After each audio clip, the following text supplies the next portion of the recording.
ऋषभ नंदन ने अष्ट सिद्धियों को ठुकरा दिया, सिद्धियों को नहीं स्वीकार किया। सिद्धियां जड़ पकड़ लेती हैं महाराज, मुझे स्वीकार कीजिए, नहीं स्वीकार करते हैं। सोचिए 8 सिद्धियां प्रकट हो गई, यहाँ एक सिद्धि किसी के पास हो जाती है तो महाराज करोड़ों की भीड़ लग जाती है। आप इस समय तो प्रमाण भी देख सकते हैं महाराज बागेश्वर धाम सरकार, एक सिद्धि उनके पास भगवत कृपा से प्राप्त हुई, इतने करोड़ों की संख्या पहुंच रही है एक सिद्धि पर। लेकिन ऋषभ नंदन के सन्मुख तो 8 सिद्धियां प्रकट हो गईं, तो इन्होंने क्यों नहीं स्वीकार किया? बोले इन्होंने इसलिए नहीं स्वीकार किया कि जब सिद्धि आएगी तो प्रसिद्धि आएगी, लोग जानेंगे हमारे महाराज बड़े सिद्ध बाबा हैं, जो कहते हैं सत्य हो जाता, भविष्य भूत वर्तमान सब बता देते हैं। तो बोले जब सिद्धि आएगी तो प्रसिद्धि आएगी, जब प्रसिद्धि आएगी तो नाम होगा, जब नाम होगा तो बोले पद मिल जाएगा, जब पद बन जाएगा तो अभिमान आ जाएगा।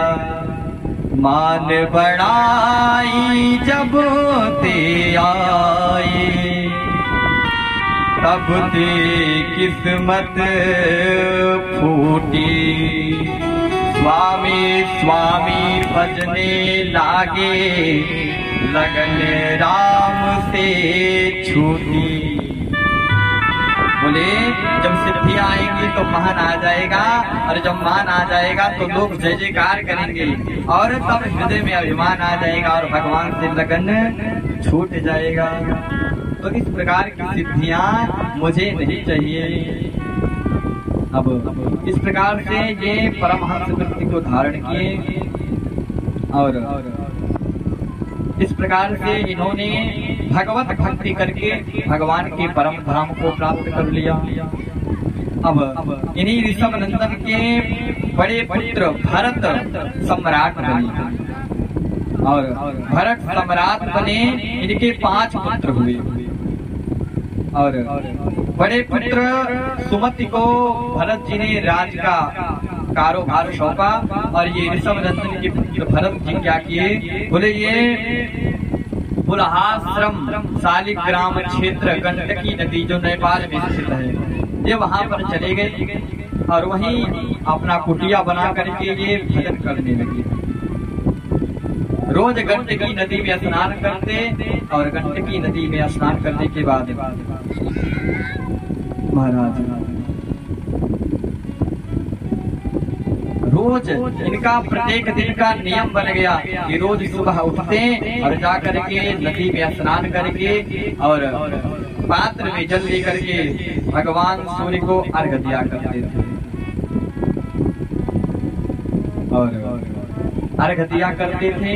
एक दिन क्या हुआ, ये सुबह उठते हैं, नदी में जाते हैं, स्नान करने के बाद भगवान सूर्य को अर्घ्य दे रहे थे। उसी समय जंगल से एक गर्भवती हिरणी आ जाती है और वो आकर के नदी के किनारे जल पी करके प्यास बुझा रही थी। महाराज जल का पान कर रही थी। उसी समय उसे भय हो गया कि लगता है पीछे से एक शेर आ रहा है, मुझे कहीं खा न जाए। तो अपने आप को बचाने के लिए एक छलांग में नदी को पार करना चाहिए, लेकिन छलांग लगाई, नदी को ना पार कर पाई, नदी में गिर गई। और जैसे नदी में गिरी इसका प्रसव हो गया, इसके बालक का जन्म नदी में हो गया और इसका प्राणांत हो गया। और जब प्राणांत हुआ सो जो ये अभी नवजात शिशु है, जल में बह रहा है, डूब रहा है, अभी इसे तैरना भी नहीं आ रहा है, अभी वर्तमान में ही प्रसव हुआ है। अब तो भरत जी देखते हैं, अरे ये तो नवजात शिशु है, इसे ना बचाया गया ये तो डूब जाएगा। तुरंत भरत जी गए और इस नन्हे से हिरण के बच्चे को निकाल करके बाहर लाया। अब बाहर रख दी, इनका कार्यभार तो यहाँ संपन्न हो गया। भाई डूब रहा था, बचा दिए, अब इनका कार्य खत्म। लेकिन इनको थोड़ा मोह हो गया, बोले अभी नन्हा सा नवजात मृग है, नवजात हिरण का बच्चा है, अभी इसकी माँ का भी प्राणांत हो गया, जंगल में से कौन दूध पिलाएगा, कौन इसकी देखभाल करेगा, हिंसक जानवर इसे खा जाएंगे।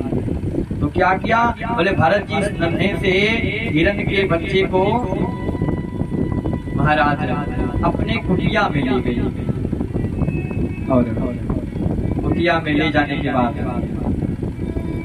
अब इसे दुग्ध पिलाते हैं। दुग्ध पिलाते पिलाते थोड़ा समय व्यतीत हुआ। जब थोड़ा समय व्यतीत हो गया, अब धीरे धीरे इसी हिरण के बच्चे से इनकी आसक्ति जुड़ गई। अब जब ये सुबह बैठते गायत्री मंत्र का जप करते तो हिरण का बच्चा छोटा सा आता, इनके हाथों को चाटने लगता, तो दूसरे हाथ से उस बच्चे को सहलाने लगे। अब तो धीरे धीरे धीरे धीरे हिरण से इनकी आसक्ति जुड़ गई और हिरण से मोह हो गया। महाराज मोह हो गया है।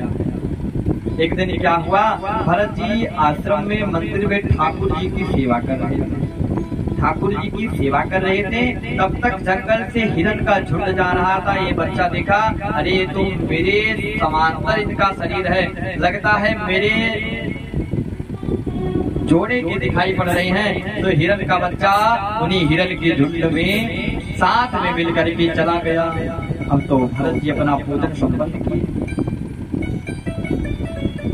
भोजन संपन्न करने के बाद आते हैं तो देखते हैं कि मृग का बच्चा तो दिखाई नहीं पड़ रहा है।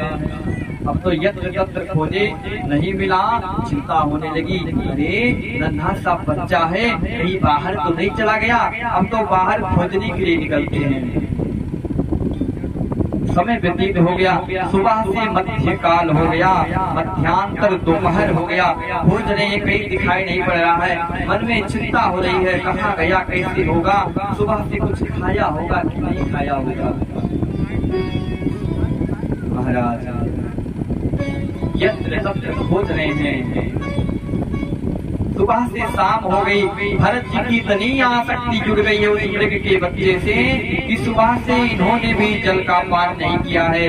अब तो सुबह से शाम हो गई, अब तो ये महाराज विलाप कर रहे हैं। अब तो एक वृक्ष के नीचे बैठते हैं और उसी वृक्ष का चिंतन कर रहे हैं, कहाँ होगा, कैसा होगा, कहाँ गया, किसके संग में गया। पूरी रात बीत जाती है, सुबह से लेकर के अभी तक कुछ न जल पिया है न भोजन किया। महाराज दूसरे दिन पुनः सुबह हुआ, पुनः उसी नदी में गए हैं, जल दिया। हे भगवान सूर्य नारायण, कहाँ गया मृग, आप ही बताइए।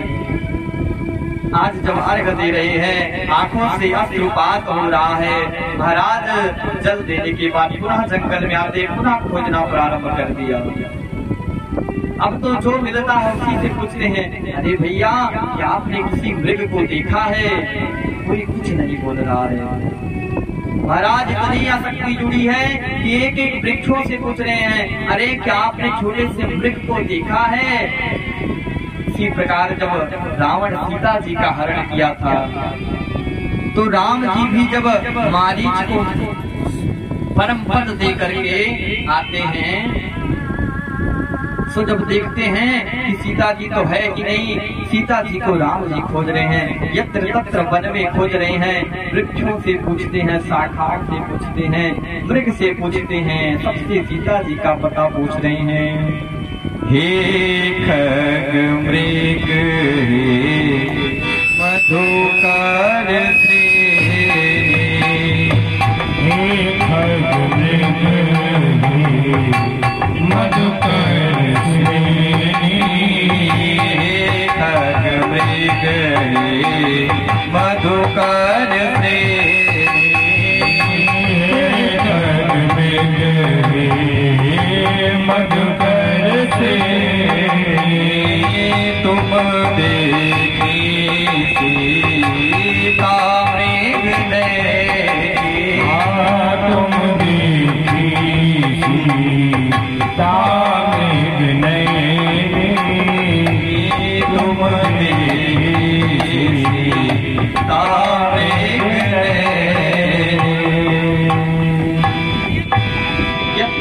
सभी से पूछ रहे हैं, हे खग मृग हे मधुकर से, तुम देखी सीता मृग ने। सबसे पूछ कर विलाप कर रहे हैं राम जी, इसी प्रकार भरत जी भी यत्र तत्र विलाप करते हुए फिर रहे हैं।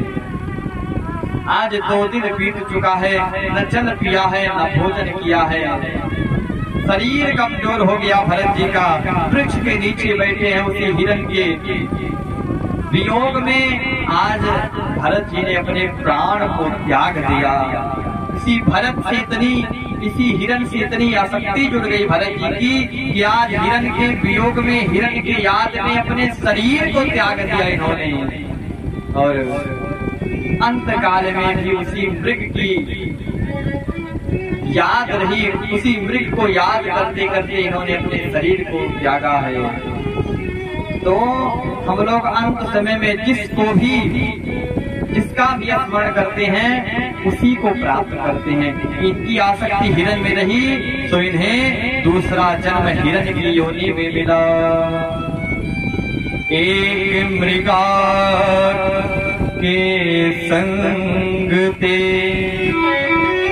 भरत भरे मृग ते हैं, तुलसी उनकी कौन गति, जो घर घर करत सने हैं।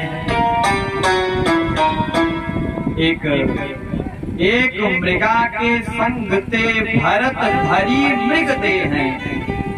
एक मृग की आसक्ति से भरत जी का दूसरा जन्म हुआ तो हिरण के योनि में हुआ।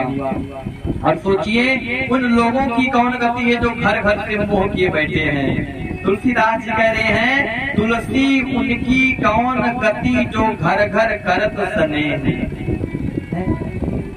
भरत जी महाराज दूसरा योनि हिरण का प्राप्त किया, ये दूसरे जन्म में हिरण बन गए। लेकिन भगवत कृपा से इन्हें स्मरण रहा कि हम अगले जन्म में मनुष्य थे और हिरण की आसक्ति से हमें हिरण की योनि मिली है। तो इन्होंने क्या किया, हिरण की योनि में जन्म तो मिला, लेकिन इन्हें स्मरण रहा तो ये भूख प्यास अन्न जल त्याग करके हिरण की योनि से मुक्त हुए। तो दूसरा जन्म इनका जो हुआ वो बड़े सुंदर ब्राह्मण के यहाँ हो गया। बोल भक्त वत्सल भगवान की सुंदर।